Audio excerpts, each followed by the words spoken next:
So this is what happens when I don't shave in 2 weeks. Great.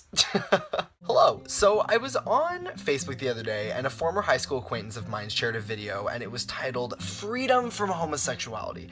So of course I decided to watch it. And I mean, I would give it like a 2 out of 10 because the guy in the video was so enthusiastic when he was telling his story, but he was basically talking about how he was having homosexual urges and he turns to the church to kind of alleviate those and cure them, and it worked. And I'm like, good for you, buddy, but that didn't work for me. But what this really got me thinking about was conversion therapy. For those of you who do not know what conversion therapy is, it's a therapy that's based in religious beliefs, and it says by doing certain things you can kind of alleviate your sexual orientation and you can change it. So they will do things like practice abstinence, they will discuss why being gay is wrong or immoral, they will do certain things like torture, and they will force gay men to have sex with women in the hopes that they will change their behavior. But really, conversion therapy is completely wrong. People who practice it say that it works, they say that it's helpful, and they say that it can actually change your sexual orientation. But the reality is that it actually does the opposite. Number one, it's not even effective. And number two, it actually can leave you emotionally scarred and emotionally damaged. For LGBTQ people, this leaves them with feelings of hatred and self-loathing, and yet somehow this practice still exists today. Luckily, we are starting to see areas ban it, like here in Ontario, Canada, it was banned last year, province-wide, and it's also been banned in certain states like California and New Jersey. To be honest, like, how ironic, but I thank God that I don't have an experience with conversion therapy, because I can only imagine how having something like your faith and your religion be used against you for something that you can't control.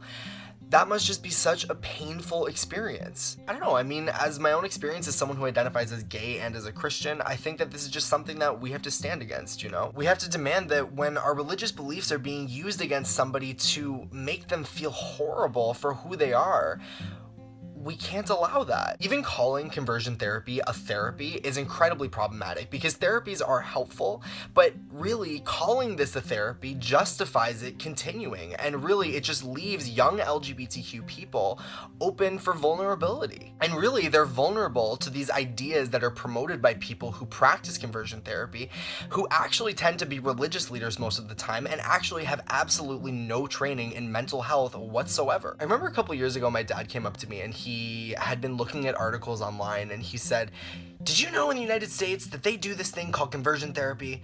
How horrible is that? That's awful. Why would anyone ever do that?" And all I could remember thinking of was, this is why we have to keep talking. This is why gay rights matter. And this is why we have to spend our time fighting for young LGBTQ people so that they don't go through crap like this. Anyways, that is pretty much it for me today. Please comment down below if you have any experience with conversion therapy and you are comfortable sharing. I definitely encourage you to do so. If you are not comfortable, feel free not to. Otherwise, what is your opinion on conversion therapy? Please share below. Thumbs this up, share it around, always helps me out. But yeah, that is pretty much it for me today. Other than that, I will talk to you all next Friday, and until then, bye guys, David out.